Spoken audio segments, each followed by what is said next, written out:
The snow came early to Cache Valley that October of 1829.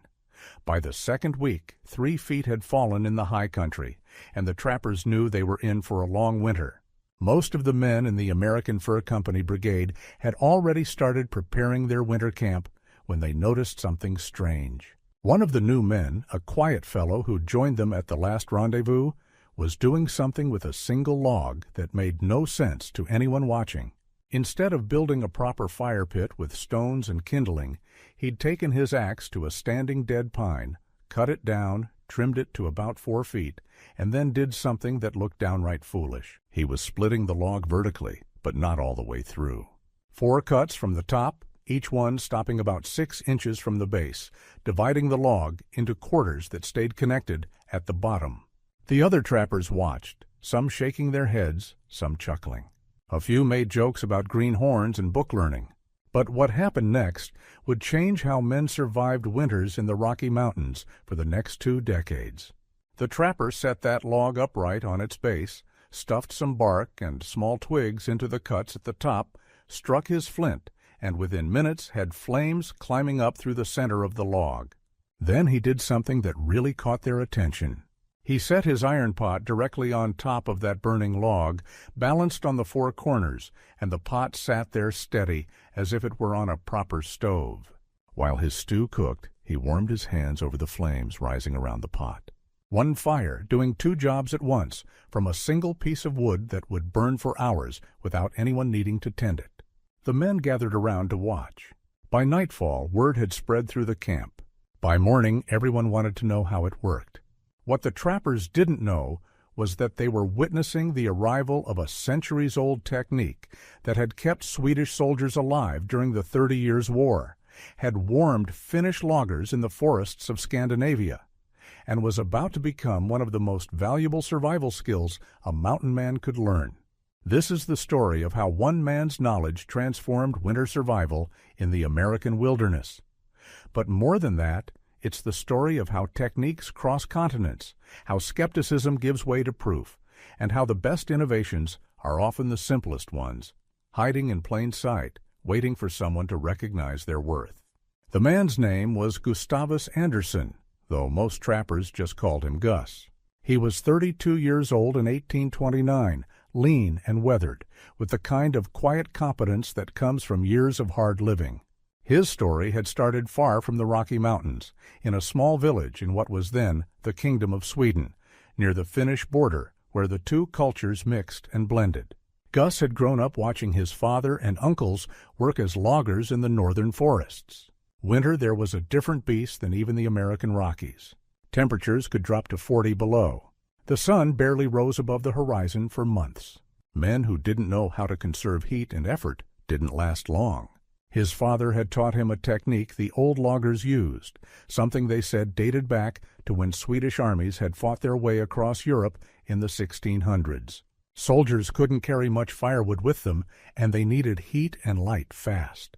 So they'd invented a way to turn a single log into a stove, a heater, and a lantern all at once. They called it a Swedish torch, though the Finnish loggers claimed it was their invention and called it a Finnish candle. The name didn't matter.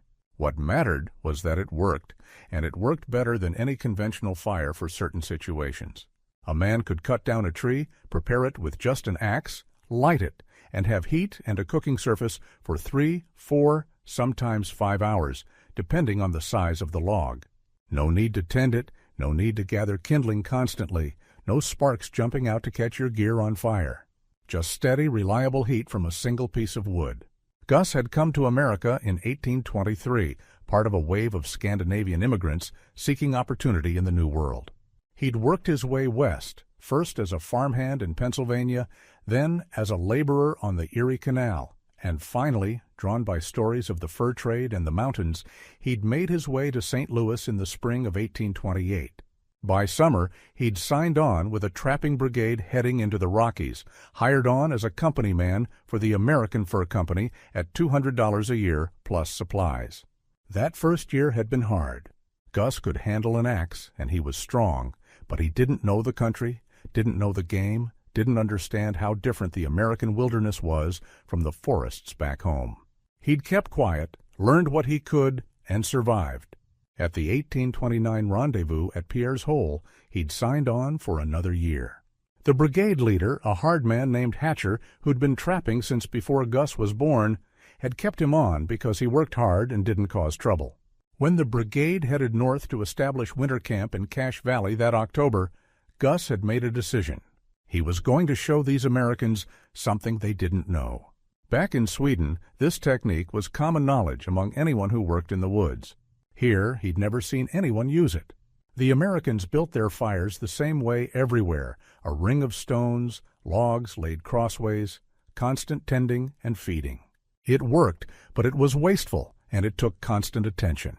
That first demonstration in camp hadn't been planned. Gus just needed to cook his supper and warm himself, and he'd done it the way he'd learned as a boy. But when the other trappers gathered to watch, when they started asking questions, he'd realized he had something valuable to share. The technique itself was beautifully simple, though it took practice to master. You started with a dead standing tree, preferably pine, spruce, or fir, something with some resin content but not too much. The wood needed to be seasoned but not completely dried out. Too dry and it would burn too fast. Too wet and it wouldn't burn at all. About 8 to 12 inches in diameter was ideal. Anything smaller wouldn't provide enough heat. Anything much larger was hard to work with and could be unstable. You'd cut the tree down and trim it to length, usually 3 to 4 feet. The length mattered because it determined how long the torch would burn. Shorter logs burned faster but were easier to manage. Longer logs could burn all night but required more skill to prepare and position safely. Then came the critical part. Using your axe or a saw if you had one, you'd make vertical cuts down from the top of the log, stopping about 6 inches from the bottom. The log had to stay connected at the base, or the whole thing would just fall apart. Most men made 4 cuts, dividing the log into quarters, though some made 6 or even 8 cuts for a larger log. The cuts had to be fairly even, creating uniform sections that would burn at the same rate. The physics of what made this work was something the trappers would learn to understand through experience. The vertical cuts created a natural chimney effect. When you lit kindling at the top, the flames would start burning the inner surfaces of those cuts. As the wood burned, hot air would rise up through the center of the log, drawing fresh air in from the bottom. This created a self-sustaining draft that kept the fire burning steadily without any tending. The beauty of the design was in what happened as the log burned. The flames worked their way down through the inside of the log, consuming it from within, while the outer shell remained relatively intact. Hot coals and embers would fall from the burning surfaces into the center, adding to the heat. The log essentially became its own fire pit, with the walls containing and directing the heat upward. The flat-top surface, where the 4 quarters met, provided a perfect platform for a pot or pan. The heat rising through the center would concentrate right at that point, giving you a cooking surface that was remarkably even and controllable. You could adjust the heat by opening or closing the gaps between the quarters slightly, changing the airflow through the center. For cooking, this was revolutionary. A normal campfire required constant adjustment of pots, moving them closer to or farther from flames that flickered and changed intensity. With a Swedish torch, you set your pot down and left it. The heat stayed consistent for hours. You could boil water, cook stew, fry meat, whatever you needed, without standing there managing the fire. But the real advantage, the thing that made this technique invaluable in the mountains, was the combination of benefits it provided. A single torch gave you concentrated heat for warming yourself. It provided light that was bright enough to work by. It gave you a stable cooking surface, and it did all of this while using less wood than a conventional fire would need for the same amount of heat and cooking time. In the mountains, where winter storms could pin you down for days, where every trip out to gather more firewood meant fighting through deep snow, where conserving energy was the difference between surviving and freezing, this efficiency mattered enormously. One good torch could burn for the entire evening, keeping a man warm, cooking his meals, giving him light to work by, and he'd only needed to prepare a single log. That first night in Cache Valley, after Gus had cooked his supper and the other trappers had watched in fascination, a man named Hezekiah Foster approached him. Foster was in his mid-40s, a veteran trapper who'd been in the mountains since the early 1820s. He'd trapped with Jim Bridger and Jedediah Smith, had survived encounters with Blackfoot war parties and grizzly bears, and he had a reputation as one of the most skilled woodsmen in the brigade. Foster looked at the still-burning log, watched the flames dancing in the center, felt the heat radiating from it. Then he looked at Gus and said, "Show me how to make one of those." Gus spent the next hour teaching Foster the technique. They walked out to where some dead pines stood at the edge of the clearing. Gus explained what to look for, how to judge if the wood was right, how to make the cuts, how to position the log safely. Foster was a quick learner, and by the time full darkness fell, he had his own torch burning outside his shelter. Word spread fast in a winter camp. By the next morning, half a dozen trappers wanted to learn. Gus showed each one, patiently explaining the details, correcting mistakes, sharing the tricks he'd learned from his father. Don't make the cuts all the way through. Keep the quarters even. Position the log on level ground where it won't tip. Start with good dry kindling in the center. Once it's burning well, you can add small pieces of wood into the gaps if you want more heat. But not everyone was convinced. Some of the older trappers were skeptical. They'd been building fires a certain way for 20 years. This new method looked odd, seemed wasteful to use a whole log at once, appeared dangerous with all that heat concentrated in one spot. A few men openly scoffed at the technique, calling it a foreign foolishness that might work in some Swedish forest, but wasn't suited to the American mountains.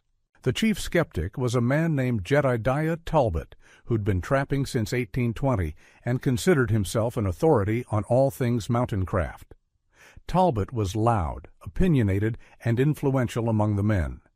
When he declared that Swedish torches were a waste of good wood and that a properly built fire was always better, men listened. "You're burning up a whole log in one go," Talbot argued one evening, standing near Gus's torch with his arms crossed. "That's wasteful. I can make that same log last 2 days if I split it proper and feed it to a fire gradually." Gus didn't argue. He'd learned that men like Talbot couldn't be convinced with words.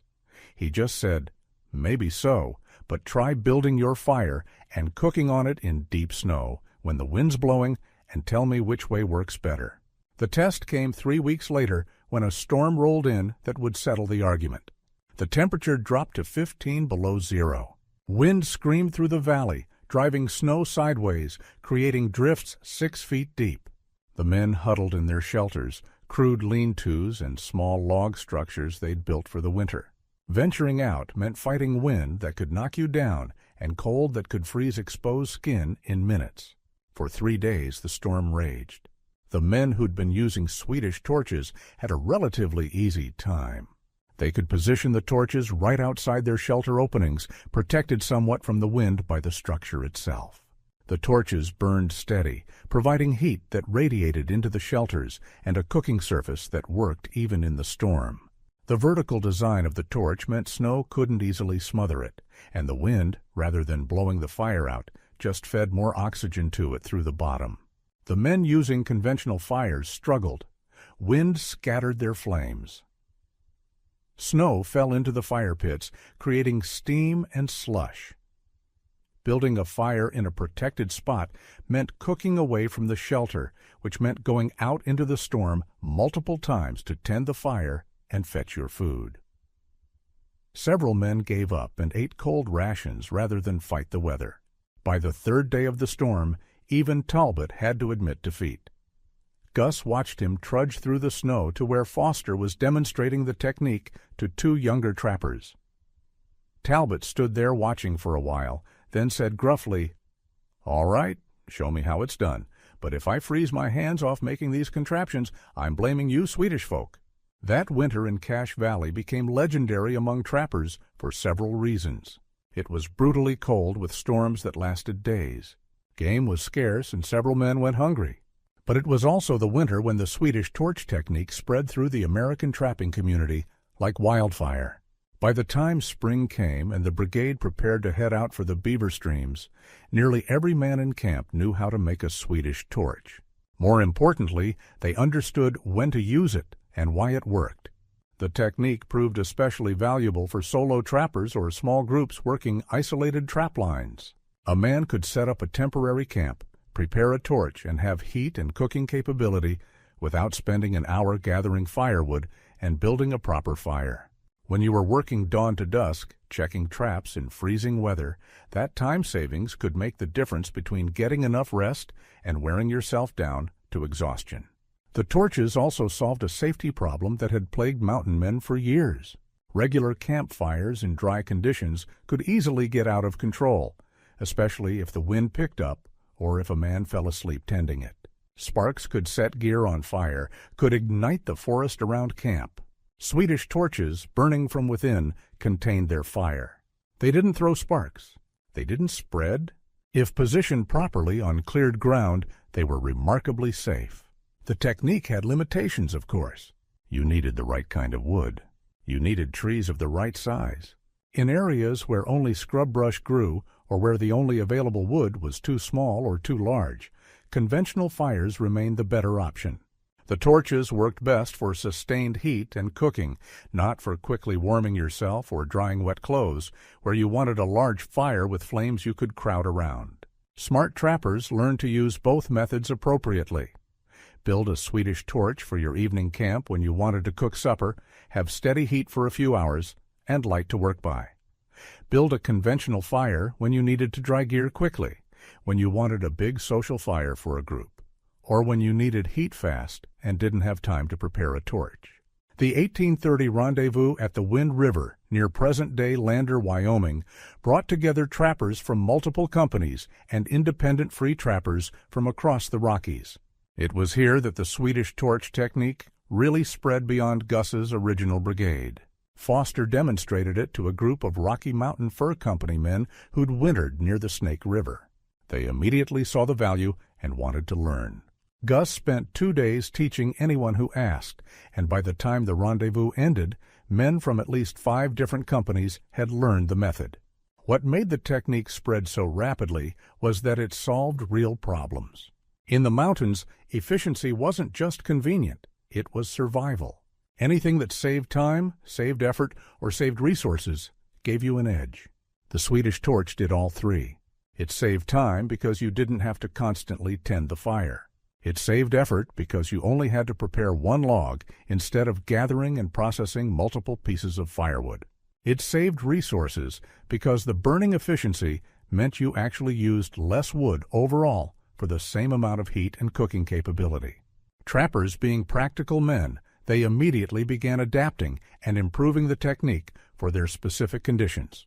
Some men learned to drill a hole down the center axis of the log before splitting it, creating an even better draft.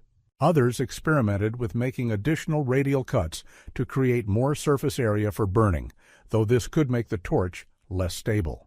One clever trapper named Garrett Moss figured out that you could prepare several torches in advance during good weather, store them under cover, and have them ready when you needed them. This was particularly valuable at established camps where you'd be spending weeks or months. You could spend a day preparing a supply of torches and then not worry about firewood for quite a while. The technique also proved valuable for a use the Scandinavians had discovered long ago. A Swedish torch made an excellent signal fire. The bright, steady flame rising from the top could be seen for miles, and unlike a regular fire, it didn't require anyone to stand there keeping it going. Mountain men working in dangerous territory learned to use torches as emergency signals or as markers for rendezvous points. By the mid-1830s, the Swedish torch had become standard knowledge among mountain men in the Rockies. It had spread north into British territory, where Hudson's Bay Company trappers adopted it. It had spread south into what was then Mexican territory, where trappers working the southern routes learned it from Americans they encountered. The technique even spread east, carried by men who left the mountains and settled in more civilized areas, where it became known as a clever bit of backwoods knowledge. The story of how one man introduced this technique to the American frontier reveals something important about how knowledge spreads and survives. Gus Anderson didn't invent the Swedish torch. He didn't improve it or claim credit for it. He simply knew something useful that others didn't, shared it freely when the opportunity arose, and let the technique prove its own worth. The technique spread because it worked, because it solved real problems, and because men who used it taught it to others who needed it. Gus himself continued trapping through the 1830s. He eventually became a brigade leader for the American Fur Company, respected not just for his knowledge of the Swedish torch, but for his overall skill and reliability in the mountains. When the beaver trade collapsed in the late 1830s, he worked as a guide for emigrant trains heading to Oregon, using his mountain knowledge to help settlers survive the journey west. The technique's spread was documented in the journals and letters of several prominent mountain men. Thomas Fitzpatrick mentioned learning about the Swedish fire in a letter to his business partner in 1831. Warren Ferris, whose journal provides one of the best accounts of mountain life in the early 1830s, described watching trappers use what he called upright log fires during a winter camp near the Snake River. Perhaps the most detailed account comes from Osborne Russell, whose journal, Journal of a Trapper, is one of the finest first-hand records of the fur trade era. Russell described the technique in an entry from January 1836. One of the men showed us a method of fire making he had learned from a Swede, wherein a single log split and set upright provides heat and cooking surface for hours with no tending. This proved most advantageous during the severe weather, as a man could warm himself and prepare his supper without venturing repeatedly into the cold. The physics behind why the Swedish torch works so well involves several interconnected principles. First is the chimney effect. Hot air rises naturally.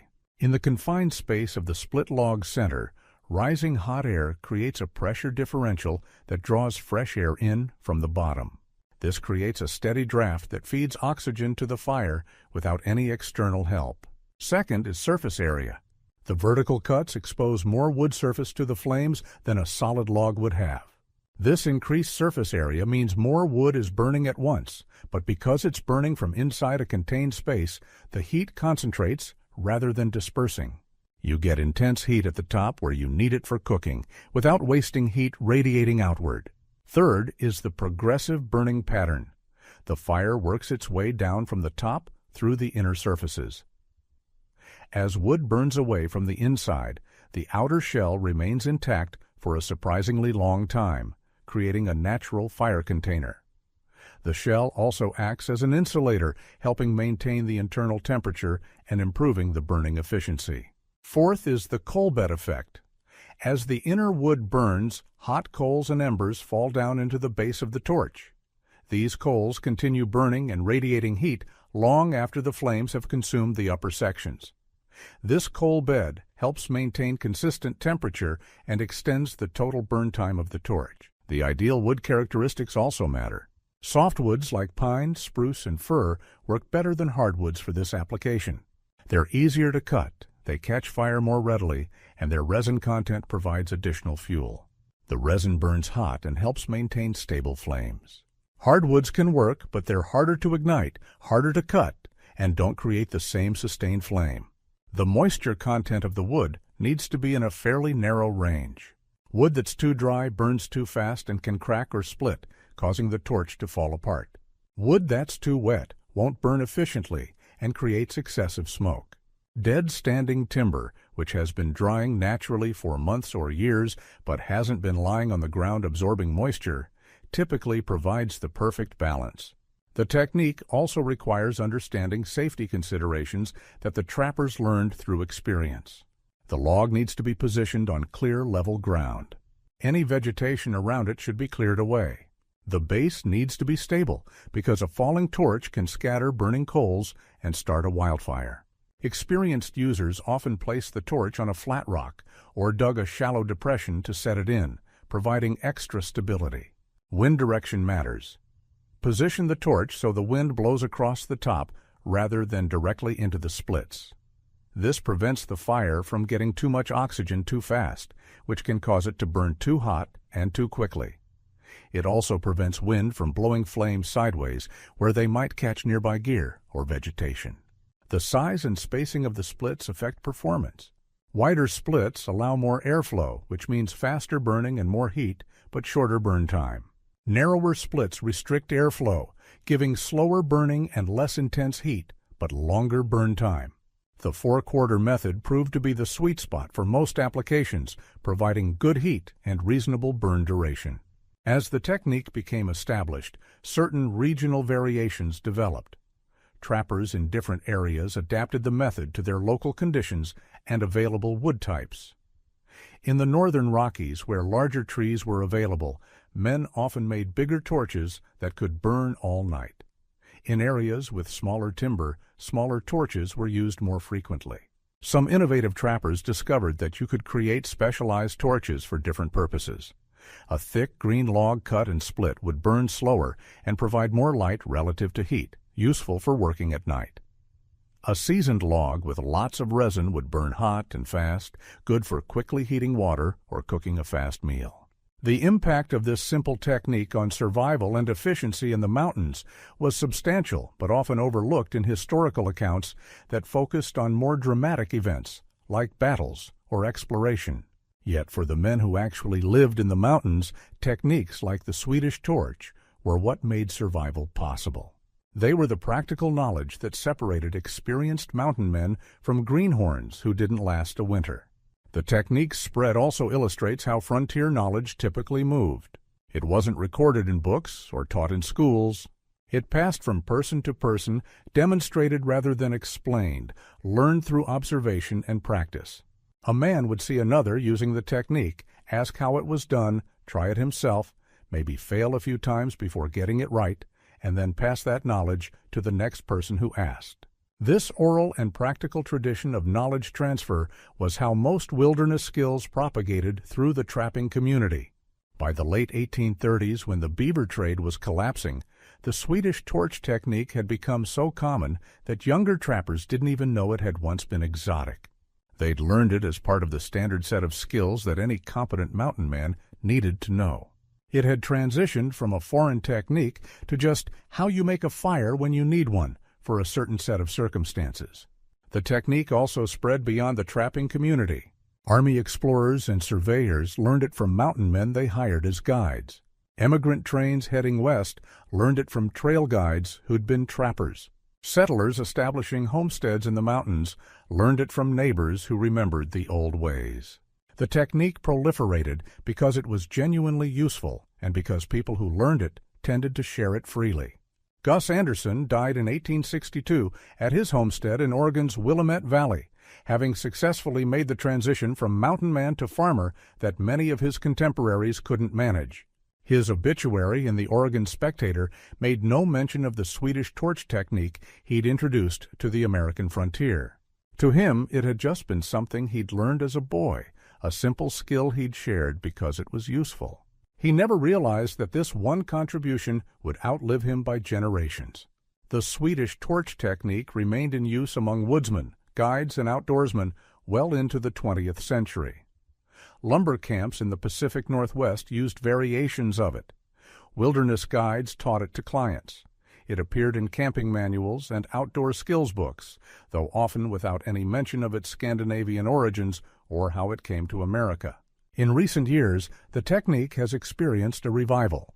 Bushcraft enthusiasts and survival instructors have rediscovered it, often calling it by its old names, Swedish torch or Finnish candle. Modern outdoor education programs teach it as a historical skill and a practical technique for camping situations where you want efficient heat and cooking capability without a conventional fire. The story of the Swedish torch's introduction to the American frontier is ultimately a story about the value of simple, practical knowledge. It wasn't a dramatic innovation or a revolutionary invention. It was just a better way to do something necessary, a technique that solved real problems efficiently. The fact that it spread so rapidly and became so deeply embedded in mountain man culture speaks to how good it really was at doing what it was supposed to do. For the modern audience interested in frontier history and survival skills, the Swedish torch offers something tangible. It's a technique that can be learned and practiced, connecting us directly to the methods mountain men actually used. Unlike many aspects of frontier life that are impossible to replicate in modern times, this is something you can still do using the same basic principles and methods that Gus Anderson demonstrated in Cache Valley in 1829. The technique also reminds us that innovation often comes from unexpected sources. The men who trapped beaver in the Rocky Mountains in the 1820s and 1830s were a diverse group. Americans, Canadians, French, Scots, Irish, freedmen, native peoples, and yes, Scandinavians all contributed their knowledge and skills to the common pool of survival expertise. The best techniques survived not because of where they came from, but because of how well they worked. This cross-cultural exchange of practical knowledge was one of the defining features of the Mountain Man era. Men from different backgrounds brought different skills and different solutions to common problems. The smart ones learned from everyone around them, taking what worked and adding it to their own toolkit. The Swedish torch was just one example of this process, but it was a particularly successful one. Today, when you make a Swedish torch and watch the flames rise from the center of that split log, when you set your pot on top and feel the heat warming your hands, you're connecting to a tradition that spans centuries and continents. From Scandinavian forests to Swedish battlefields to Rocky Mountain beaver streams, the technique has endured because it works. That's the ultimate test of any survival skill, and the Swedish torch passes that test with distinction. The legacy of what Gus Anderson did that winter in Cache Valley is still with us. Every camping guide who teaches the technique, every outdoorsman who prepares a torch on a cold night, every person who discovers the elegant efficiency of this simple method is carrying forward knowledge that traveled from the forests of northern Europe to the American frontier, because one man chose to share what he knew. That's perhaps the real lesson of this story. The best survival skills are the ones that get shared freely, that prove themselves through use, and that become so embedded in common practice that people forget they were ever new. The Swedish torch technique did all of that, and in doing so, it saved lives, made hard conditions more bearable, and gave mountain men one more edge in their constant struggle to survive in one of the harshest environments on Earth. The technique didn't make anyone famous. It didn't win any battles. It didn't open new territories. But it did exactly what it was supposed to do. It gave men a way to stay warm, cook their food, and survive winters that killed those who didn't have every advantage they could get. In the end, that's what mattered most to the men who actually lived that life. And it's why the technique they learned from a quiet Swedish immigrant is still being used and taught today, nearly 200 years later.